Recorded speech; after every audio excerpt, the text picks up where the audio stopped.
ಇದ್ರ back side ಇರೋದು, ಇಲ್ಲಿಂದ ಮುಂದೆ ಹೋದ್ರೆ ಇದ್ರ ಬ್ಯಾಕ್ ಸೈಡು. ಆರ್1 ಹಾಕ್ಸಿದ ಮೇಲೆ ಪ್ರಾಬ್ಲಮ್ ಏನಾಯ್ತಿದೆ ಅಂದರೆ 2-3 ದಿವಸದೊಳಗಡೆ ಗಾಡಿ ಕಂಟಿನ್ಯೂಸ್ ನಿಂತಿದ್ರೆ ಫುಲ್ಲು ಡೌನ್ ಆಗೋಗಿರುತ್ತೆ. ನಮ್ಮ ನಾರ್ಮಲ್ ಆಗಿ ಸೆಕೆ ಇರುತ್ತೆ. ಬಟ್ ಕಂಪೇರ್ ಮಾಡಿದ್ರೆ ಬೆಂಗಳೂರು ಹೆವಿ ಇದೆ. ವಿಲ್ಲಾ ಒಳಗಡೆ ಆಗಲಿ ಅಪಾರ್ಟ್ಮೆಂಟ್ ಒಳಗಡೆ ಆಗಲಿ ದೊಡ್ಡ ಗಾಡಿಗಳಿಗೆ ಅಲೋ ಇಲ್ಲ. ಸೊ ಫುಲ್ಲು ಲೋಡ್ ಮಾಡಿಬಿಟ್ಟು ಹಿಂದ್ಗಡೆ ಇದು ನಮ್ಮದೇ ಹಗ್ಗ ಕಟ್ಟಿದ್ದಾರೆ, ಹಿಂದ್ಗಡೆ ಬರಬಾರ್ದು ಮೆಟೀರಿಯಲ್ ಅಂತ ಹೇಳ್ಬಿಟ್ಟು. ಇದರಿಂದ ಯಾರು ಮನೆ ಖಾಲಿ ಮಾಡ್ಕೊಂಡು ಆಚೆ ಗುಟ್ಟಗಾಡು ಪ್ರದೇಶಕ್ಕೆ ಹೋಗಂಗಿದ್ರೆ ಅವ್ರನ್ನ ಕಾಂಟ್ಯಾಕ್ಟ್ ಮಾಡಿ. ಸೊ ನೋಡಿ, ಇದೆ ದೇವಿ ಪ್ಯಾಕರ್ಸ್ ಅಂಡ್ ಮೂವರ್ಸ್. ರಾತ್ರಿ ಭಾರಿ ಮಳೆ ಆದ ಕಾರಣ ನಮ್ಮ ಗಾಡಿನ ಇಲ್ಲೇ ಸೈಡ್ಗೆ ಹಾಕ್ಬಿಟ್ಟು ಮಲ್ಕೊಂಡಿದ್ದೆ. ಸೊ ಭಯ, ಸಖತ್ ಭಯ. ಯಾರ ಅಂದ್ರೆ ಸಿಕ್ಕಾಪಟ್ಟೆ ಮಳೆ ಬರ್ತಾಯಿತ್ತು. ನೈಟ್ ಹೊತ್ತು ಯಾರು ಬಂದು ಗುದ್ಗಿದ್ಕೋಗ್ಬಿಟ್ಟವ್ರು ಅನ್ನೋದೊಂದು ಭಯ ನನಗೆ. ಮನೆ ಐಟಮ್ ಅಂತ ಹೇಳ್ಬಿಟ್ಟು ಕಂಟೈನರ್ಗೆ ಕೋಲಲ್ಲಿ ಹಿಂಗೆ ಹೊಡೆದು ನೋಡ್ತಾ ಇದ್ರು. ಗೌರ್ಮೆಂಟ್ ಎಂಪ್ಲಾಯ್ದು ತಗೊಳ್ಳಿ ಬಿಲ್ಲು ಅಂತೇಳಿ ಬಿಲ್ ಕೊಟ್ಟಿದ ತಕ್ಷಣ ಹೌದಾ ಸರಿ ಹೋಗಿ ಅಂತ ಹೇಳ್ಬಿಟ್ಟು ಬಿಟ್ಬಿಟ್ರು. ಡೀಸೆಲ್ ಪೆಟ್ರೋಲ್ದು ಬೆಲೆ ಜಾಸ್ತಿ ಆಗಿರೋ ಕಾರಣ ನಾನು ಮಾಹಿ ಹತ್ರ ಬಂದ್ಬಿಟ್ಟು ಬಂಕಲ್ಲಿ ಮತ್ತೆ 100 ಲೀಟ್ರ್ ಡೀಸೆಲ್ ಹಾಕ್ಸ್ತಾ ಇದ್ದೀನಿ. ಕೊಚ್ಚಿನ್ ಸಿಟಿ ಹೆಂಗೆ ಎಂಟ್ರಿ ಆಗಿದ್ದೀನಿ ಅಂದರೆ ಗೊತ್ತೇ ಆಗಿಲ್ಲ ನನಗೆ. ಸುಮ್ಮನೆ ನಾನು ಮ್ಯಾಪ್ ಮಾಡ್ಕೊಂಡು ಬಂದ್ಬಿಟ್ಟಿದ್ದೀನಿ. ಫುಲ್ಲು ಸಿಟಿ ಸೆಂಟ್ರ್ ಒಳಗಡೆ ಬಂದ್ಬಿಟ್ಟಿದ್ದೀನಿ. ಸ್ನೇಹಿತರೆ ನಮಸ್ಕಾರ ಎಲ್ರಿಗೂ. ನಾವು welcome back to my YouTube channel Vayuputra truck vlog.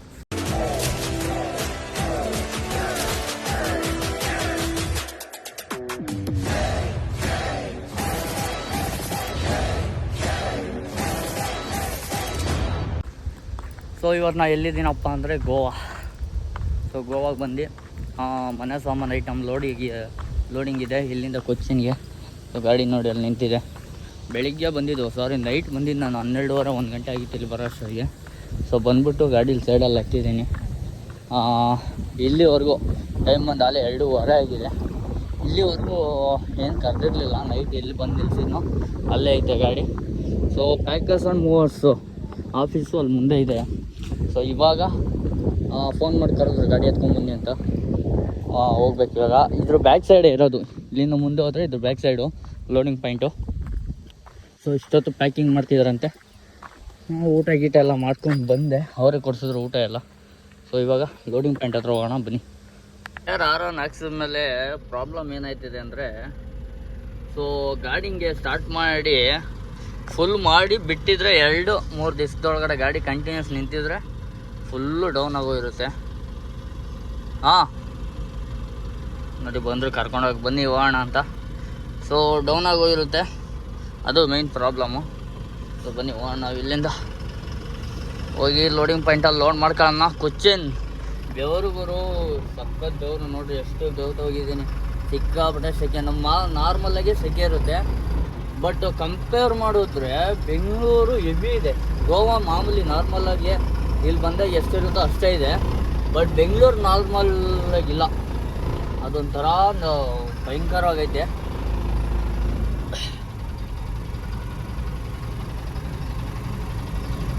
So compare ಮಾಡಿದ್ರೆ ಗೋವಾಗಿಂತ ಹೀಟು ಬೆಂಗಳೂರಲ್ಲಿ ಜಾಸ್ತಿ ಇದೆ. ಇಷ್ಟೊತ್ತು ಗಾಡಿನ ಒಳಗಡೆ ಬಿಟ್ಟಿರಲಿಲ್ಲ. ಯಾಕಪ್ಪ ಅಂದರೆ ವಿಲ್ಲಾ ಒಳಗಡೆ ಆಗಲಿ ಅಪಾರ್ಟ್ಮೆಂಟ್ ಒಳಗಡೆ ಆಗಲಿ ದೊಡ್ಡ ಗಾಡಿಗಳಿಗೆ ಅಲೋ ಇಲ್ಲ. ಸೊ ಮಾತಾಡಿಕೊಂಡು ಅವ್ರು ಏನೋ ಪರ್ಮಿಷನ್ ಕೊಟ್ಟರೆ ಮಾತ್ರ ಬಿಡೋದು. ಹಾಗಾಗಿ ಇವರು ಇಷ್ಟೊತ್ತು ವೆಯ್ಟ್ ಮಾಡಿಸೋರು. ಬಂದು ಇಲ್ಲಿ ಸುಮಾರು 5 ನಿಮಿಷ ಗಾಡಿ ರನ್ನಿಂಗೆಲ್ಲ ವೆಯ್ಟ್ ಮಾಡಿದ್ದೀನಿ. ಸೊ ಎಲ್ಲ ಮಾತಾಡ್ಕೊಂಡಾದ್ಮೇಲೆ ಇವಾಗ ಓಪನ್ ಮಾಡ್ತಾಯಿದ್ದಾರೆ.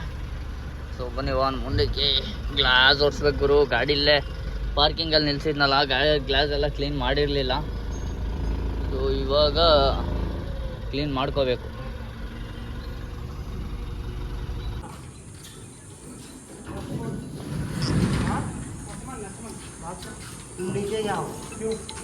ಹೊರಗೆ ಲೋಡಿಂಗ್ ಹಾಕೊಂಡಿತ್ತು, 4:45 ಆಗಿದೆ.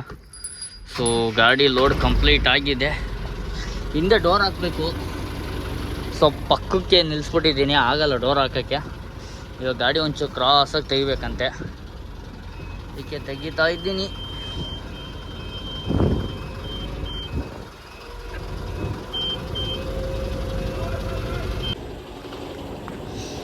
ಗಾಡಿ ನೋಡಿ ಲೋಡು ಕೂರಲ್ಲ. ಮನೆ ಐಟಮ್ ಲೋಡು ಬರಲ್ಲ ಅಂತ ಹೋಯ್ತೀವಿ, ಈ ಥರ ಲೋಡ್ ಬಂದ್ಬಿಡುತ್ತೆ.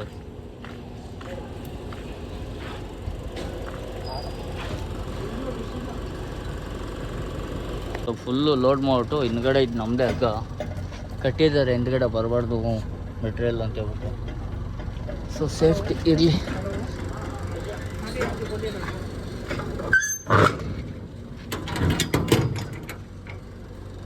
ಲೋಡಿಂಗ್ ಎಲ್ಲ ಕಂಪ್ಲೀಟ್ ಆಗ್ಬಿಟ್ಟು ಇವರೆಲ್ಲ ಎತ್ಕೊಂಡು ಹೊರಟಿದ್ದಾರೆ ಆಲ್ರೆಡಿ ಪ್ಯಾಕರ್ಸ್ ಆ್ಯಂಡ್ ಮೂವರ್ಸು.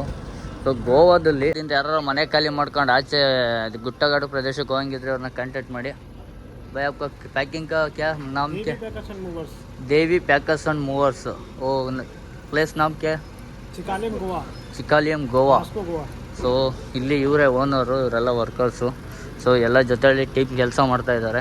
ಸೊ ಮಧ್ಯಾಹ್ನ ಊಟ ಕೂಡ ಕೊಡಿಸಿದ್ದಾರೆ ನಮಗೆ. ಇವಾಗ ಲಾಕ್ ಎಲ್ಲ ಮಾಡಿದ್ದಾಯಿತು. ನೋಡು ಮೇಡಮ್ಮು ತಾವೊಂದು ಲಾಕ್ ಹಾಕ್ಬಿಟ್ಟಿದ್ದಾರೆ. ನಮ್ಮ ಮೇಲೆ ನಂಬಿಕೆನೇ ಇಲ್ಲ ಮೇಡಮ್ಗೆ. ಅವ್ರ ಐಟಮ್ ಮೇಲೆ ಅವ್ರಿಗೆ ನಂಬಿಕೆ ಇದೆ. ನಂಬಿಕೆಗೋಸ್ಕರ ತಗೊಂಡು ಲಾಕ್ ಹಾಕಿದ್ದಾರೆ. ಆ ಕೀನು ಕೊಟ್ಟಿಲ್ಲ ನನಗೆ. ಸೊ ಮೇಡಮ್ ಇಟ್ಕೊಂಡಿದ್ದಾರೆ, ಇವರ owner. So thank you. Packers movers load ಮಾಡಿದ್ದಕ್ಕೆ ಬಕ್ಷಿಸ್ಕೊಡ್ತೀನಿ ನಿಂತ್ಕೊಳ್ಳಿ ಅಂತೇಳಿ ನಿಲ್ಲಿಸ್ತಾ ಇದ್ದಾರೆ. ಸೊ ಇವ್ರಿಗೆಲ್ಲ ಇರುತ್ತೆ. ಬಟ್ ಇವ್ರೇನು ತಪ್ಪೇನು ಮಾಡ್ತಾರೆ ಅಂದರೆ ಡ್ರೈವರ್ಗಳ ಹತ್ರ, ಅಂದರೆ ಪ್ಯಾಕರ್ಸ್ ಆ್ಯಂಡ್ ಮೂವರ್ಸೇನೆ ಪರ್ಟಿಕ್ಯುಲರ್ ಆಗಿ ಅವ್ರಿಗೆ ಹೇಳ್ತಾ ಇದ್ದೀನಿ. ಸೊ ಡ್ರೈವರ್ಗಳ ಹತ್ರ ಚಾಯ್ ಪಾನಿ ಕೊಡಿ, ಲೋಡ್ ಮಾಡೋಕ್ಕೆ ಕಾಸು ಕೊಡಿ, ಅನ್ಲೋಡ್ ಮಾಡೋಕ್ಕೆ ಕಾಸು ಕೊಡಿ ಅಂತಾರೆ. ಅದು ತಪ್ಪು. ಸೊ ಇಲ್ಲೂ ಇಸ್ಕೊಂಡು ಅಲ್ಲೂ ಇಸ್ಕೊಂಡು ಚೆನ್ನಾಗಿರಲ್ಲ. ನಮ್ಮ ಕೆಲಸ ಅಂತೂ ಮುಗೀತು. ಬನ್ನಿ ನಾವು ಹೋಗ್ಬಿಡೋಣ ಅಲ್ಲಿಗೆ. ಮಾಮೂಲಿ ನಾವೆಲ್ಲ ಗಾಡಿ ಹಾಕೊಳ್ಳೋಣ. ಸೊ ಅವ್ರು ಬರ್ತಾರೆ ಕೆಲಸಗಳು ಮುಗಿಸ್ಕೊಂಡು. ಹಂಗಿನ್ನೂ ಬಿಲ್ ಕೊಡೋದಿದೆ ಇದ್ರದ್ದು. ಸೊ ನೋಡಿ, ಇದೆ Devi packers and movers. Contact number ಕೂಡ ಅಲ್ಲೇ ಇದೆ. ಸೊ ಇದ್ರ ಬ್ಯಾಕ್ ಸೈಡು ಬಿಲ್ಡಿಂಗು, ಇದೇ ಬಿಲ್ಡಿಂಗಲ್ಲೇ ಲೋಡ್ ಆಗಿದೆ ನಮ್ಮದು ಗಾಡಿ. ಸೊ ಇಲ್ಲಿಲ್ಲೇ ಚೆನ್ನಾಗಿ ಇಕ್ಕೊಂಬಿಟ್ಟವ್ರೆ. ವಿಲ್ಲಾಗಳು, ದೊಡ್ಡ ದೊಡ್ಡ ಅಪಾರ್ಟ್ಮೆಂಟ್ಗಳು, ದೊಡ್ಡ ದೊಡ್ಡ ವ್ಯಕ್ತಿಗಳೆಲ್ಲ ಇಲ್ಲೇ ಇರೋದು ಆಲ್ಮೋಸ್ಟು. ಸೊ ಇಲ್ಲಿರೋ ನಿಯರ್ ಬೈ ವಿಲ್ಲಾಗಳಾಗಲಿ, ಅಪಾರ್ಟ್ಮೆಂಟ್ಗಳಾಗಲಿ, ಮನೆಗಳಾಗಲಿ, ಸೊ ಅವನ್ನ ಕರೆಕ್ಟಾಗಿ ಸೇಫಾಗಿ ಖಾಲಿ ಮಾಡುವಂತಹ ಕಾರ್ಯಗಳನ್ನ ಮಾಡ್ತಾಯಿದ್ದಾರೆ. ಸೊ ಒಳ್ಳೆ ಪ್ಲ್ಯಾನ್ ಇದೆ ಅವ್ರದ್ದು. ಯಾಕೆಂದರೆ ಅಕ್ಕಪಕ್ಕದಲ್ಲಿ ನೋಡಿ ಅಲ್ಲೊಂದು ಪ್ಯಾಕರ್ಸ್ದೊಂದು ಒಂದು ಇದಿದೆ. ಅದ್ಯಾವುದು ಅಂತ ಗೊತ್ತಿಲ್ಲ. ಬಟ್ ಇವೆರಡು ಪ್ಯಾಕರ್ಸ್ ಆ್ಯಂಡ್ ಮೂವರ್ಸು ಅಕ್ಕಪಕ್ಕನೇ ಇದ್ದಾವೆ. ಸೊ ಇಲ್ಲಿರೋ ವ್ಯಕ್ತಿಗಳಿಗೆ, ಇಲ್ಲಿರೋ ಮನೆ ಅಥವಾ ವಿಲ್ಲಾಗಳವ್ರಿಗೆ ತಮ್ಮ ಸಾಮಾನುಗಳನ್ನು ಸಾಗಿಸಲು, ಸರಕು ಸಾಮಾನುಗಳನ್ನು ಸಾಗಿಸಲು ಈಸಿ ಇಲ್ಲೇ ಸಿಕ್ಬಿಡ್ತಾರೆ. ಅಂದರೆ ಕಾಸ್ಟ್ ಹಂಗೆ ಮಾಡ್ತಾರೆ ಪ್ಯಾಕರ್ಸ್ ಆ್ಯಂಡ್ ಮೂವರ್ಸ್ ಅವರು. ಹಾಗಾಗಿ ನಾವು ಬಿಲ್ಲಿಗೆ ವೆಯ್ಟ್ ಮಾಡ್ತಾಯಿದ್ದೀವಿ. ಅವ್ರು ಏನಾರ ಮಾಡ್ಕೊಳ್ಳಿ ಗುರು. ಬಜೆಟ್ ಇರೋರು ಏನು ಮಾಡಿದ್ರು ನಡೆಯುತ್ತೆ, ಬಜೆಟ್ ಇಲ್ದವ್ರು ಏನು ಮಾಡೋಕ್ಕಾಗಲ್ಲ. ಸೊ ನಾವು ವೆಯ್ಟ್ ಮಾಡ್ತಾಯಿದ್ದೀನಿ ಬಿಲ್ ಇಸ್ಕೊಂಡು ಇಲ್ಲಿಂದ ಹೊರಡೋಕ್ಕೆ. ಬಿಲ್ಲಿಂಗ್ ಕೆಲಸ ಎಲ್ಲ ಮುಗೀತು, ಅಡ್ವಾನ್ಸ್ ಎಲ್ಲ ಇಸ್ಕೊಂಡಿದ್ದಾಯಿತು. ಇಲ್ಲಿಂದ ಹೊರಡಬೇಕು. ಗೋವಾದಲ್ಲಿ ನಾನು ಕಂಡಂತಹ ಅದ್ಭುತವಾದ ಒಂದು ಪ್ಲೇಸ್ ಇದು. ಮೊನ್ನೆ JC ರೋಡ್ಗೆ ಹೋಗಿ ರಾವ್ ಮೋಟರ್ಸಲ್ಲಿ ಒಂದು ಒಳ್ಳೆ ಪ್ರಾಡಕ್ಟ್ ಬೈ ಮಾಡಿದ್ದು ಅಂದರೆ ಇದ್ರದ್ದು ಹೈ ಬೀಮ್ ಹೆಡ್ಲೈಟು. ಏನಪ್ಪ ಯೂಸು ಅಂದರೆ ನೋಡಿ, ನಾರ್ಮಲಾಗಿ ಹಾಕಿರೋದು ಲೋ ಬೀಮು. ಹೈ ಬೀಮ್ ನೋಡಿ ಎಷ್ಟು ಯಾವ ಥರ ಬರುತ್ತೆ ಲೈಟು ಅಂತ ಹೇಳ್ಬಿಟ್ಟು. ಸೊ ಹೈ ಬೀಮ್ ಮಾತ್ರ ನಾವು ತೊಗೊಂಡಿದ್ದು. ನಮ್ಮ ಗಾಡೀಲಿ high beam separate, low beam separate ಬರುತ್ತೆ. ಸೊ ನಾನು ಲೋ ಬೀಮಿಗೆ ತಗೊಂಡಿಲ್ಲ, ಹೈ ಬೀಮಿಗೆ ತಗೊಂಡಿದ್ದೆ. ಸೊ ಇವಾಗ ಹೈ ಬೀಮ್ ಆನ್ ಮಾಡ್ತೀನಿ ನೋಡಿ ಎಷ್ಟು ಉದ್ದ ಹೋಗುತ್ತೆ. ಇಲ್ಲಿ ಕ್ರಾಸ್ ಇರೋದ್ರಿಂದ ನಿಮಗೆ ಕಾಣಿಸಲ್ಲ ಲೈಟು. ಸೊ ಸೀದಾ ರೋಡಲ್ಲಿ ನೋಡಿ ಎಷ್ಟು ಉದ್ದ ಹೋಗುತ್ತೆ ಲೈಟ್. ಸಕ್ಕತ್ತಾಗಿ ಕಾಣಿಸುತ್ತೆ, ಒಳ್ಳೆ ಫೋಕಸ್ ಇದೆ. ತುಂಬ ಇಷ್ಟ ಆಯಿತು ನನಗೆ. ಇಷ್ಟ ಆಗಿದ್ದು ಪ್ರಾಡಕ್ಟ್ ಅಂದರೆ ಇದೊಂದೇ, high beam light. So orange ಅಂತ ಇದ್ದೀನಿ, ಫೇವ್ರೆಟ್ ಆರೆಂಜ್ ನನಗೆ.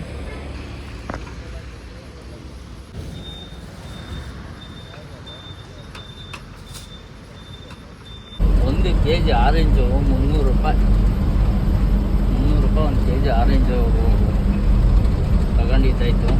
ಸೊ ಹಂಗೆ ಒಂದು ಅರ್ಧ ಕೆಜಿ ದ್ರಾಕ್ಷಿ ತಗೊಂಡೆ. ಚೆನ್ನಾಗಿರುತ್ತೆ ತಿನ್ನೋದಕ್ಕೆ, ಹಂಗಾಗಿ ತಗೊಂಡೆ. ಆಮೇಲೆ ನನಗೆ ಜಾಸ್ತಿ ಇಷ್ಟ ಆರೆಂಜ್. ಏನೋ ಒಂಥರ ನನ್ನ ಫ್ರೂಟ್ಗಳಲ್ಲೇ ಆಲ್ಮೋಸ್ಟ್ ಇದೊಂದು ಜಾಸ್ತಿ ಇಷ್ಟ. 1 ಕೆಜಿ ತಗೊಂಡೆ. ಗ್ರೇಪ್ಸು ಸ್ವೀಟ್ ಇತ್ತು, ಚೆನ್ನಾಗಿತ್ತು ಅಂತ ಹೇಳ್ಬಿಟ್ಟು ಅದೊಂದು ಅರ್ಧ ಕೆಜಿ ತಗೊಂಡೆ. ಬೇಕಲ್ಲಪ್ಪ, ಹೊಟ್ಟೆ ಕೇಳಬೇಕಲ್ಲ. ಕಾರವಾರ ದಾಟಿ, ಅಂಕೋಲ ದಾಟಿ ಮುಂದೆ ಬಂದಿದ್ದ ತಕ್ಷಣ ಸ್ಟಾರ್ಟ್ ಮಾಡ್ಯಾರ. ಏನು ಹಬ್ಬಾರ ಜಾಸ್ತಿ ದೂರ ಏನು ಬಂದಿಲ್ಲ, ಒಂದು 10-15 ಕಿಲೋಮೀಟ್ರ್ ಬಂದಿರ್ಬೇಕಷ್ಟೇ ನಾನು ಟೋಲ್ ದಾಟಿ. ಸೊ ಆಲ್ರೆಡಿ ಮಳೆ ಸ್ಟಾರ್ಟ್ ಆಗಿದೆ, ಸರ್ರೆ ಹೊಡಿತಾ ಇದೆ ಮಳೆ ಮಾತ್ರ. ಸೊ ಮುಂದೆ ಇನ್ನೂ ತುಂಬ ಇದೆಯಂತೆ, ನೋಡ್ಕೊಂಡು ಹೋಗೋಣ ನಿಧಾನಕ್ಕೆ. ಸೊ ಜಾಸ್ತಿ ಡ್ರೈವ್ ಮಾಡೋಕ್ಕಾಗಲ್ಲ ಇವಾಗ. ನಾವು ಮುಂದೆ ಎಲ್ಲರ ಒಳ್ಳೆ ಪ್ಲೇಸ್ ನೋಡ್ಬಿಟ್ಟು ಸೈಡಿಗೆ ಹಾಕ್ತೀನಿ. ಸೈಡಿಗೆ ಹಾಕಿ ಮಲ್ಕೊಂಡು ಬೆಳಗ್ಗೆ ಟ್ರಾವೆಲ್ ಮಾಡೋಣ. ಯಾಕಪ್ಪ ಅಂದರೆ ನಂದು ಶನಿವಾರ ಅನ್ಲೋಡ್ ಆಗೋದಿರೋದು. ಯಾಕೆಂದರೆ ಕಸ್ಟಮರ್ ನಾಳೆ ಬರಲ್ವಂತೆ, ಶನಿವಾರ ಬೆಳಿಗ್ಗೆನೂ ಬರಲ್ವಂತೆ. ಶನಿವಾರ ಈವ್ನಿಂಗ್ 7 ಗಂಟೆ ಮೇಲೆ ಅನ್ಲೋಡ್ ಮಾಡ್ತೀವಿ ಅಂತ ಹೇಳೋರೆ. ಸೊ ಸೊ ನಮ್ಮ ಗ್ರಾಚಾರಕ್ಕೆ ಯಾಕಾರ ಈ ಲೋಡ್ ಎತ್ಕೊಂಡು ನಂಗೆ ಗೊತ್ತಿಲ್ಲ. ಯಾಕಪ್ಪ ಅಂದ್ರೆ ನಾನು ಬೆಳಿಗ್ಗೆನೇ ಬರ್ತೀನಿ, ಶನಿವಾರ ಅಲೋ ಮಾಡಿಕೊಡಿ ಅಂದೆ. ಬಟ್ ಅವರು ಇಲ್ಲ, ಶನಿವಾರ ಈವ್ನಿಂಗೇ ಬರಬೇಕು, ಯಾಕಂದರೆ ಯೂನಿಯನ್ ಪ್ರಾಬ್ಲಮ್ ಇದೆ ಆ ಕಡೆಗೆ ಅಂತೇಳಿ ಕತೆ ಹೊಡಿತವ್ರೆ. ಸೊ ಏನು ಮಾಡೋಕ್ಕಾಗಲ್ಲ. ಶನಿವಾರ ಸಾಯಂಕಾಲ ಅನ್ಲೋಡ್ ಆದ್ರೂ ವೇಸ್ಟ್. ಭಾನುವಾರ ತಗ್ಲಾಕೊತೀನಿ, ಮತ್ತು ಸೋಮವಾರನೇ ಲೋಡ್ ಮಾಡಬೇಕು. ಅದು ಸೋಮವಾರ ಆಯಿತು ಅಂದರೆ, ಇಲ್ಲ ಅಂದರೆ ಇನ್ನೂ ಏನೇನು ಸೀನ್ ಆಗುತ್ತೆ ಗೊತ್ತಿಲ್ಲ, ಕಾದು ನೋಡು. ರಾತ್ರಿ ಭಾರಿ ಮಳೆ ಆದ ಕಾರಣ ನಮ್ಮ ಗಾಡಿನ ಇಲ್ಲೇ ಸೈಡ್ಗೆ ಹಾಕ್ಬಿಟ್ಟು ಮಲ್ಕೊಂಡಿದ್ದೆ. ಸೈಡ್ಗೆ ಹಾಕಿ ನಿಮ್ಮದೇ ಮಲ್ಕೊಳಕ್ಕಂತೂ ಆಗಲಿಲ್ಲ. ಯಾಕಪ್ಪ ಅಂದರೆ ಹೈವೇ ಪಕ್ಕದಲ್ಲಿ ಗಾಡಿ ಹಾಕಿರೋದು ಇಲ್ಲಿಗೆ. ಸೊ ಭಯ, ಸಖತ್ ಭಯ. ಯಾರ ಅಂದ್ರೆ ಸಿಕ್ಕಾಪಟ್ಟೆ ಮಳೆ ಬರ್ತಾಯಿತ್ತು. ನೈಟ್ ಹೊತ್ತು ಯಾರ ಬಂದು ಗುದ್ಗಿದ್ಕೊಬಿಟ್ಟವ್ರು ಅನ್ನೋದೊಂದು ಭಯ ನನಗೆ. ಸೊ ರಾತ್ರಿ ಮಿಂಚು ಗುಡುಗು ನೋಡಿ ಎಷ್ಟು ಇಲ್ಲೆಲ್ಲ ಹೆಂಗೆ ತುಂಬಿಬಿಟ್ಟು, ಅದು ಹಂಗೆ ಬಿಟ್ರೆ ಅದೇ ನಿಂಕಂದು ತುಕ್ಕಿಡ್ತೋಯ್ತದೆ. ಸೊ ಮಿಂಚು ಗುಡುಗು ಅವೆಲ್ಲ ಬರ್ತೈತಲ್ಲ, ಗುಡುಗು ಬಂದಿದ್ದು ನೋಡಿ ಯಾರು ಹೊಡ್ಕೊಂಬಿಟ್ರು ಅನ್ನೋದೊಂದು ಭಯ ನನಗೆ. ಸೊ ಇದ್ದೇದು ನೋಡುವೆ ಗಾಳಿಗೆ ಆ್ಯಕ್ಷನ್ ಬೇರೆ ಆಗೋದು. ಒಳ್ಳೆ ಬಿಸ್ಕೆಟ್ ಹಾಕ್ತು ರಾತ್ರಿಯೆಲ್ಲ ಮಳೆ. ಸೊ ನೆಮ್ಮದಿಯಾಗಿ ನಿದ್ದೆ ಮಾಡೋಕ್ಕೂ ಬಿಡಲಿಲ್ಲ. ಸಖತ್ ಮಳೆ ಬಂತು. ನಮಗಂತೂ ಗಾಡಿ ಓಡ್ಸೋಕ್ಕಾಯ್ತಿಲ್ಲ, ರೋಡ್ ಕಾಣಿಸ್ತಿಲ್ಲ, ಏನು ಮಾಡೋದು ನನಗೆ ಗೊತ್ತಾಯ್ತಾ ಇಲ್ಲ. ಅದಕ್ಕೆ ರಪ್ಪ ಅಂತ ಸೈಡ್ಗೆ ಎಳ್ದುಬಿಟ್ಟು ಮಲ್ಕೊಂಬಿಟ್ಟೆ ಇಲ್ಲೇ. ಸೊ ಮಳೆ ಅಂತೂ ಸಿಕ್ಕಾಬಿಟ್ಟೆ ಗುರು. ಆ್ಯಕ್ಚುಲಿ ಒಂದು 5 ಕಿಲೋಮೀಟ್ರ್ ಹಿಂದೆಯಿಂದ ಇಲ್ಲ ಮಳೆ. ಸೊ ಮುಂದೆ ಹೋಯ್ತಾ ಜಾಸ್ತಿ ಆಗೋಯ್ತು. ಇನ್ನೇನು ಮಾಡೋಕ್ಕಾಗುತ್ತೆ. ನನಗೂ ಇನ್ನೂ ಟೈಮ್ ಇದೆ, ಶನಿವಾರವರೆಗೂ ಟೈಮ್ ಇದೆ. ಅದಕ್ಕೋಸ್ಕರನೇ ಸೈಡ್ಗೆ ಎಳ್ದುಬಿಟ್ಟೆ. ಸೊ ಇವರು ಈ ಗಾಡಿನೂ ನನಗಿಂತ ಮುಂಚೆನೇ ಬಂದಿತ್ತು, ಇವರೇ ಇನ್ನೂ ಎತ್ತಿಲ್ಲ. ಸೊ ನಾನಿವಾಗ ಎದ್ಬಿಟ್ಟು ಹೊರಡಬೇಕು. ನೋಡಿ ಒಳ್ಳೆ ನೇಚರ್ ಗುರು ಇಲ್ಲೆಲ್ಲ, ಸಖತ್ತಾಗೈತೆ.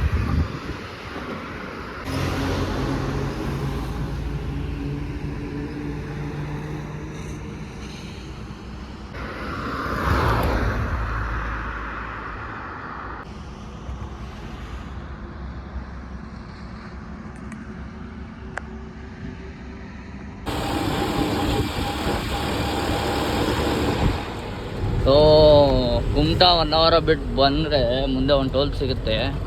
ಟೋಲಲ್ಲಿ ಫುಲ್ ಚೆಕ್ಕಿಂಗು, ಬರೀ ಕಂಟೈನರ್ ಗಾಡಿಗಳನ್ನ ಚೆಕ್ ಮಾಡ್ತಾವ್ರೆ. ಏನು ಅಂತ ಗೊತ್ತಿಲ್ಲ ಸೀನು, ಎಲೆಕ್ಷನ್ದ ಇಲ್ಲ ಬೇರೆ ಏನು ಅಂತ ಗೊತ್ತಿಲ್ಲ. ಆ್ಯಕ್ಚುಲಿ ನಾನು ಕೇಳಬೇಕಾಗಿತ್ತು, ಕೇಳಲಿಲ್ಲ. ಏನಿದೆ ಗಾಡಿಯಲ್ಲಿ ಲೋಡು ಅಂದರು. ಮನೆ ಐಟಮ್ ಅಂದೆ. ಮನೆ ಐಟಮ್ ಅಂತೇಳ್ಬಿಟ್ಟು ಕಂಟೈನರ್ಗೆ ಕೋಲಲ್ಲಿ ಹಿಂಗೆ ಹೊಡೆದು ನೋಡ್ತಾಯಿದ್ರು. ಗೌರ್ಮೆಂಟ್ ಎಂಪ್ಲಾಯ್ದು ತೊಗೊಳ್ಳಿ ಬಿಲ್ಲು ಅಂತೇಳಿ ಬಿಲ್ ಕೊಟ್ಟಿದ ತಕ್ಷಣ ಹೌದಾ ಸರಿ ಹೋಗಿ ಅಂತ ಹೇಳ್ಬಿಟ್ಟು ಬಿಟ್ಬಿಟ್ರು. ಏನು ಚೆಕ್ಕಿಗೆ ಏನೂ ಮಾಡಲಿಲ್ಲ ಅಷ್ಟೇ. ಏನ್ರಿ ಇದು ಟ್ರಿಕ್ಕು? ಚೆಕ್ಕಿಗೆ ಮಾಡಿಲ್ಲ. ಸರಿ ಆಯಿತು, ಗೌರ್ಮೆಂಟ್ ಎಂಪ್ಲಾಯ್ದಾ, ಆಯ್ತಾಯ್ತು ಹೋಗಿ ಅಂತೇಳಿ ಕಳಿಸ್ಬಿಟ್ಟು ಮನೆ ಐಟಮ್ ಅಂತ ಹೇಳ್ದು. ಸೊ ಬರ್ತಾಯಿದ್ವಿ. ಏನು ಚೆಕ್ ಮಾಡ್ತಾವ್ರೆ ನನ್ನ ಪ್ರಕಾರ, ಹಸು ಏನಾದ್ರು ತುಂಬ್ಕೊಂಡೋಯ್ತವ್ರ ಅಂತ ಚೆಕ್ ಮಾಡ್ತಾ ಇರಬೇಕು, ಗೊತ್ತಿಲ್ಲ, ನೋಡೋಣ.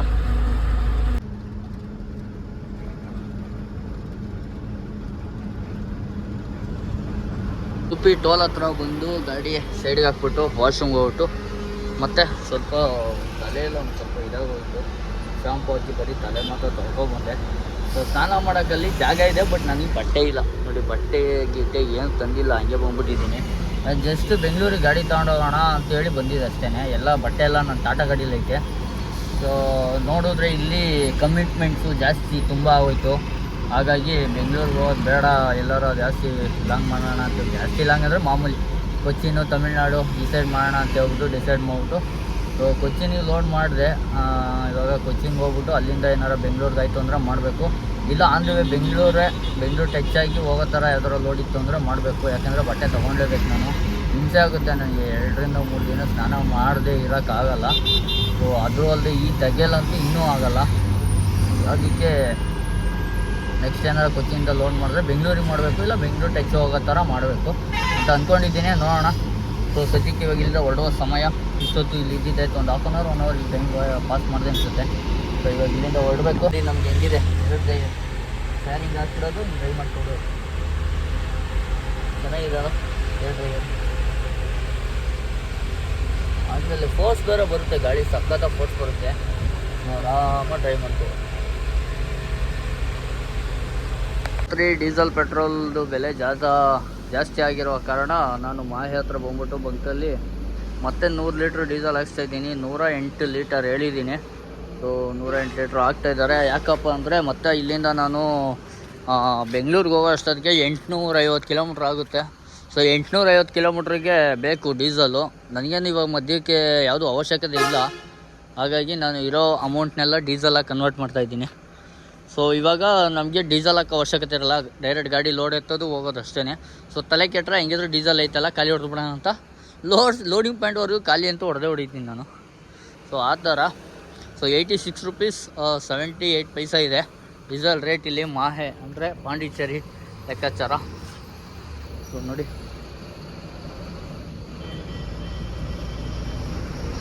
ಹಾಗಾಗಿ ಇವಾಗ ನೋಡೋಣ ಫುಲ್ ಟ್ಯಾಂಕ್ ಎಷ್ಟಾಗುತ್ತೆ ಅಂತ ಗೊತ್ತಿಲ್ಲ. ಆಲ್ರೆಡಿ 67-68 ಲೀಟ್ರ್ ಹಿಡಿದ್ಬಿಟ್ಟಿದೆ. ಇನ್ನೊಂದು 30-38 ಲೀಟ್ರ್ ಹಿಡಿಬೇಕು. ನೋಡೋಣ ಎಷ್ಟಾಗುತ್ತೆ ಅಂತ ಹೇಳ್ಬಿಟ್ಟು ಫುಲ್ ಟ್ಯಾಂಕ್ ಮಾಡಿಸ್ಕೊಂಡು ಹೋಗ್ಬಿಡುವ. ಸುಮ್ಮನೆ ಯಾಕೆ ಬೇಕು, ಅಲ್ಲೆಲ್ಲ ಡೀಸೆಲ್ ಸಿಗುತ್ತೋ ಇಲ್ವೋ, ಒದ್ದಾಡೋದು ಯಾಕೆ ಬೇಕು ಅಂತ ಇಲ್ಲೇ ಹಾಕ್ಸ್ತಾಯಿದ್ದೀನಿ. ಇಲ್ಲಿಂದ 5 ಕಿಲೋಮೀಟ್ರ್ ಲಿಮಿಟಲ್ಲಿ ಅಷ್ಟೇ ಅಂತೆ ಮಾಹೆ, ಕಮ್ಮಿ ಪೆಟ್ರೋಲು ಡೀಸೆಲ್ ಎಲ್ಲ ಕಮ್ಮಿ. ಸೊ 5 ಕಿಲೋಮೀಟ್ರ್ ಆದಮೇಲೆ ಜಾಸ್ತಿ ಪೆಟ್ರೋಲ್ ರೇಟು ಡೀಸೆಲ್ ರೇಟೆಲ್ಲ. ಮಾಹೆ ಲಿಮಿಟ್ ಏನೇನಿದ್ದಾವೆ ಅವೆಲ್ಲ ಕಮ್ಮಿನೇ. ಸೊ ಅದಕ್ಕೆ ನೋಡಿ ಆಲ್ಮೋಸ್ಟ್ ಈ ಲೈನಲ್ಲಿ ಈ ಬೈಪಾಸ್ ರೋಡಲ್ಲಿ ಬಂಕ್ಗಳು ಸಿಕ್ಕೋದು ನಮ್ಗೆ ಅದೇ ಭಾರಿ ದೊಡ್ಡ ಖುಷಿಯಾಗಿದ್ದು. ಮಾಹೆ ಲಿಮಿಟಲ್ಲಿ ಯಾವ್ಯಾವಿದೋ ಅಲ್ಲೆಲ್ಲ ಡೀಸೆಲ್ ಬಂಕ್ಗಳು, ಗಾಡಿಗಳೆಲ್ಲ ಬಂದು ಫುಲ್ ಮಾಡಿಸ್ಕೊತಾ ಇದ್ದಾವೆ. 8 ಲೀಟ್ರಿಗೆ 9,372 ರೂಪಾಯಿ ಆಗಿದೆ. 200 + 500 700 ರೂಪಾಯಿ ಕ್ಯಾಶ್ ಇಸ್ಕೊತಾ ಇದ್ದೀವಿ. ಅದ್ರದ್ದು ಪೇ ಮಾಡಿದ್ದೀವಿ. 10,072 ರೂಪಾಯಿ ಪೇ ಮಾಡಿದ್ದೀನಿ. 700 ರೂಪಾಯಿ ಕ್ಯಾಶ್ ಇಸ್ಕೊಂಡು ಇಲ್ಲಿಂದ ಹೊರಡ್ಬೇಕು ಅಷ್ಟೇ, ಕೆಲಸ ಮುಗೀತು. ಇನ್ನೇನು ಕ್ಯಾಲಿಕಟ್ ಕೋಝಿಕೋಡು ಇನ್ನು ಒಂದು 15-20 ಕಿಲೋಮೀಟ್ರ್ ಐತೆ. ನನಗೆ ಸರ್ರಿ ಹೊಡಿತೈತೆ. ನಮಗೆ ಭಯ ಏನಾಯ್ತೈತೆ ಅಂದರೆ ಇಲ್ಲಿ ಮಧ್ಯದಲ್ಲಿ ರೋಡ್ ಮಧ್ಯದಲ್ಲಿ ಮರಗಳಿದಾವಲ್ಲ, ಅದ್ರದ್ದು ಕೊಂಬೆ ಎಲ್ಲ ಬೀಳ್ತೈತೆ ಕೆಳಗಡೆಗೆ, ದೊಡ್ಡವೆಲ್ಲ ಬೀಳ್ತಾಯಿದ್ದಾವೆ. ಅದು ಭಯ ಐತಾರೆ ಗಾಡಿ ಮೇಲೆ ಬಿದ್ದು ಬಿಡುತ್ತೆ ಅಂತ. ಸೊ ಗಾಡಿ ಎಲ್ಲ ಸೈಡ್ಗೆ ಹಾಕೋಣ ಅಂದರೆ ಇಲ್ಲಿ ಕೇರಳದಲ್ಲಿ ಪಾರ್ಕಿಂಗ್ದೇ ದೊಡ್ಡ ಸಮಸ್ಯೆ. ಅಷ್ಟು ಗಾಡಿಗಳು ಪಾರ್ಕ್ ಮಾಡೋಕ್ಕೆಲ್ಲ ಸಿಗಲ್ಲ. ಸೊ ಅದೊಂದು ಬೇಜಾರಾಯ್ತೈತೆ. ನೋಡೋಣ ಮುಂದೆ ಯಾವ್ದಾರು ಒಳ್ಳೆ ಪಾರ್ಕಿಂಗ್ ಸಿಕ್ಕಿದ್ರೆ ಸೈಡ್ಗೆ ಹಾಕೊಂಡು ಮಲ್ಕೊಡ್ತೀನಿ. ಇನ್ನೂ ನಾಳೆ 7 ಗಂಟೆವರೆಗೂ ಟೈಮ್ ಐತೆ ಸಾಯಂಕಾಲ. ಆರಾಮಾಗಿ ಹೋಗುವ, ರಿಸ್ಕ್ ಎಲ್ಲ ತಗೊಳ್ಳೋದು ಬೇಡ ಅಂತ ಇದ್ದೀನಿ. ನೋಡೋಣ ಮುಂದೆ ಏನೇನಾಗುತ್ತೆ. 2 ವೀಲರ್ಗಳೇ ಅಲೋ ಇಲ್ಲ ಈ ರೋಡಲ್ಲಿ. ಆ್ಯಕ್ಚುಲಿ ಇದು ಸೂಪರ್ ಫಾಸ್ಟ್ ಎಕ್ಸ್ಪ್ರೆಸ್ ಹೈವೇ ಅಂತೆ. ಸೊ ಇದರಲ್ಲಿ 2 ವೀಲರ್ಗಳು ಅಲೋ ಇಲ್ಲ, ಟ್ರ್ಯಾಕ್ಟರ್ಗಳು ಅಲೋ ಇಲ್ಲ, ಆಟೋಗಳು ಅಲೋ ಇಲ್ಲ, ಎತ್ತಿನ ಗಾಡಿಗಳು ಅಲೋ ಇಲ್ಲ. ಸೊ ಇದ್ಯಾವುದು ಅಲೋ ಇಲ್ಲ. ಬಟ್ ಆಟೋಗಳು ಟ್ರಾವೆಲ್ ಮಾಡ್ತವೆ, 2 ವೀಲರು ಟ್ರಾವೆಲ್ ಮಾಡ್ತವೆ. ಸೊ ಟ್ರ್ಯಾಕ್ಟ್ರ್ ಕೂಡ ಇದ್ದರೆ ಅವು ಟ್ರಾವೆಲ್ ಮಾಡ್ತವೆ. ಯಾರು ಹೇಳಲ್ಲ ಕೇಳಲ್ಲ. ಫುಲ್ಲು ಕ್ಯಾಮ್ರಾ ಸಿಸ್ಟಮ್ ಇದಾವೆ ಇಲ್ಲಿ. ಸೊ ನಾವು ನೋಡ್ದಂಗೆ ನಮ್ಮ ಹೈದ್ರಾಬಾದಲ್ಲೆಲ್ಲ ಈ ಥರ ಟ್ರಾವೆಲ್ ಮಾಡೋಕ್ಕೆ ಬಿಡಲ್ಲ.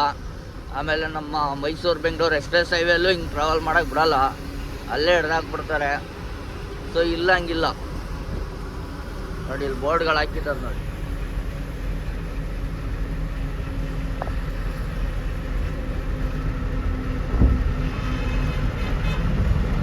ಬೈಕು, ಆಟೋ, ಟ್ರ್ಯಾಕ್ಟರು ಮನುಷ್ಯರೂ ನಡ್ಕೊಂಡು ಹೋಗಂಗಿಲ್ಲ ಅಂತ. ಆದರೂ ಕೂಡ ಇಲ್ಲಿ ಎಲ್ಲನೂ ಆಗುತ್ತೆ, ಎಲ್ಲನೂ ಸಾಧ್ಯ ಇದೆ. ಅಲ್ಲಿ 2 ವೀಲರೆಲ್ಲ ಅಲ್ಲೋ ಇಲ್ಲ ಅಂತ ಬೋರ್ಡ್ ಹಾಕೋರೆ. ಇಲ್ಲಿ ನೋಡಿ 2 ವೀಲರ್ಗೆ ಅಂತಲೇ ಜಾಗ ಮಾಡೋರು. This is India, this is Kerala. ಹಿಂಗೆ 2 ವೀಲರ್ ಹೋಗಂಗಿಲ್ಲ ಅಂತ ಅಂತಾರೆ, ಆದರೆ ಇಲ್ಲಿ 2 ವೀಲರ್ಗೆ ಅಂತಲೇ ಜಾಗ ಮಾಡಿದ್ದಾರೆ. ಕೊಚ್ಚಿನ್ ಸಿಟಿ ಹೆಂಗೆ ಎಂಟ್ರಿ ಆಗಿದ್ದೀನಿ ಅಂದರೆ ಗೊತ್ತೇ ಆಗಿಲ್ಲ ನನಗೆ. ಸುಮ್ಮನೆ ನಾನು ಮ್ಯಾಪ್ ಮಾಡ್ಕೊಂಡು ಬಂದುಬಿಟ್ಟಿದ್ದೀನಿ. ಫುಲ್ಲು ಸಿಟಿ ಸೆಂಟ್ರ್ ಒಳಗಡೆ ಬಂದ್ಬಿಟ್ಟಿದ್ದೀನಿ. ಹೆವಿ ತಲೆನೋವು ಆಗ್ಬಿಟ್ಟೈತೆ ಇವಾಗ. ಏನಪ್ಪ ಅಂದರೆ ನೋ ಎಂಟ್ರಿ ಐತೆ ಇಲ್ವೋ ಅನ್ನೋದು ನನಗೆ ಗೊತ್ತಿಲ್ಲ. ಪೊಲೀಸವ್ರು ಯಾರೂ ಕೈ ಹಾಕಿಲ್ಲ, ಅಡ್ಡ ಹಾಕಿಲ್ಲ. ಸುಮ್ಮನೆ ಬಂದ್ಬಿಟ್ಟಿದ್ದೀನಿ. ಇನ್ನೇನು ಕೇವಲ ಇನ್ನೊಂದು 3 ಕಿಲೋಮೀಟ್ರ್ ಇದೆ, 3-3.5 ಕಿಲೋಮೀಟ್ರ್ ಇದೆ ನೋಡಿ, ಇಷ್ಟು ಹೋಗಬೇಕು.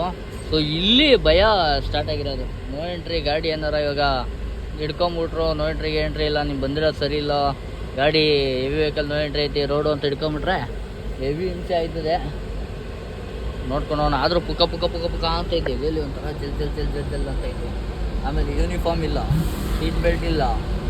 ನಮ್ಮದು ಈ ಪರಿಸ್ಥಿತಿ ನೋಡಿ, ಆಫ್ ಸೈಡಿಂಗ್ ಈ ಥರ ಆಗಿದೆ ಕತೆ ವ್ಯವಸ್ಥೆ. ಇದು ಭಯ ಆಯ್ತದೆ. ನೋಡೋಣ ಏನೇನಾಗುತ್ತೆ ಆಗಲಿ. ಬೆಳಿಗ್ಗೆ ನಾಷ್ಟ ಮಾಡಿರಲಿಲ್ಲ. ಸೊ ಇವಾಗ ಆಲ್ರೆಡಿ 2:45 ಅದಕ್ಕೋಸ್ಕರ ಝೊಮ್ಯಾಟೋದಲ್ಲಿ ಪರೋಟ 5 ಪರೋಟ ಮತ್ತು ಒಂದು ಚಿಕನ್ ಬಟರ್ ಗ್ರೇವಿ ತರಿಸ್ಕೊಂಡಿದ್ದೆ.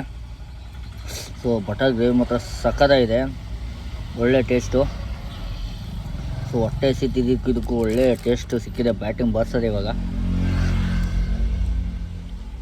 350 ರೂಪಾಯಿ ಆಯಿತು ಟೋಟಲು. 5 ಪರೋಟ ಒಂದು ಗ್ರೇವಿಗೆ. ಗ್ರೇವಿ ಮಾತ್ರ ನೆಕ್ಸ್ಟ್ ಲೆವೆಲ್ ಟೇಸ್ಟ್ ಐತೆ. ಸೊ ಅನ್ಲೋಡ್ ಮಾಡ್ಕೊಳ್ಳೋಕ್ಕೆ ಪಾರ್ಟಿ ಬಂದಿದ್ರು ಇಲ್ಲೇ ಹತ್ರಕ್ಕೆ, ನೋಡಿ ಇಲ್ಲಿ ಹೋಯ್ತವ್ರು ಅವರೇ. ಸೊ ಒಳ್ಳೆ ಸೀನಾಗಿ ಗಾಡೀಲಿ ಸೈಡ್ಗೆ ಹಾಕಿ ಮಲಗಿದ್ದೆ, ಬಟ್ ಗಾಡಿನೇ ಸ್ಟಾರ್ಟ್ ಆಯ್ತಾ ಇಲ್ಲ. ಸೊ ಗಾಡಿನ ತೊಗೊಂಬಂದು ಇಲ್ಲ ಒಳಗಡೆ ನುಗ್ಗಿಸ್ಬಿಟ್ಟು ನಿಲ್ಲಿಸ್ಬಿಟ್ಟಿದ್ದೀನಿ. ಅನ್ಲೋಡ್ ಇಲ್ಲೇ ಅನ್ಸುತ್ತೆ ಆಗೋದು. ಸೊ ಲೇಬರ್ ಬರಬೇಕು, ಅದಕ್ಕೆ ವೆಯ್ಟಿಂಗು. ಲೇಬರ್ ಬಂದಾದ್ಮೇಲೆ ಖಾಲಿ ಮಾಡ್ಬೋದು. ಗಾಡಿನ ತೊಗೊಬಂದ್ಬಿಟ್ಟು 2 ಅಪಾರ್ಟ್ಮೆಂಟ್ಗಳ ಮಧ್ಯೆ, ಅಂದರೆ ಒಂದೇ ಅಪಾರ್ಟ್ಮೆಂಟ್ ಇದು. ಸೊ ಗ್ಯಾಪಲ್ಲಿ ತುರುಕ್ಬಿಟ್ಟಿದ್ವಿ. ಆ ಕಡೆ ಈ ಕಡೆ ಕಾಂಪೌಂಡು ಮಧ್ಯದಲ್ಲಿ ಒಬ್ಬ ಮಾತ್ರ ಓಡಾಡ್ಬೋದು. ಸೊ ಅಷ್ಟು ಜಾಗ ಆ ಕಡೆ ಈ ಕಡೆಗೂ ರಿಟರ್ನ್ ನಿಲ್ಲಿಸ್ಬಿಟ್ಟು ಇವಾಗ ಅನ್ಲೋಡ್ ಮಾಡ್ತಾಯಿದ್ದಾರೆ ಹಿಂದ್ಗಡೆಗೆ.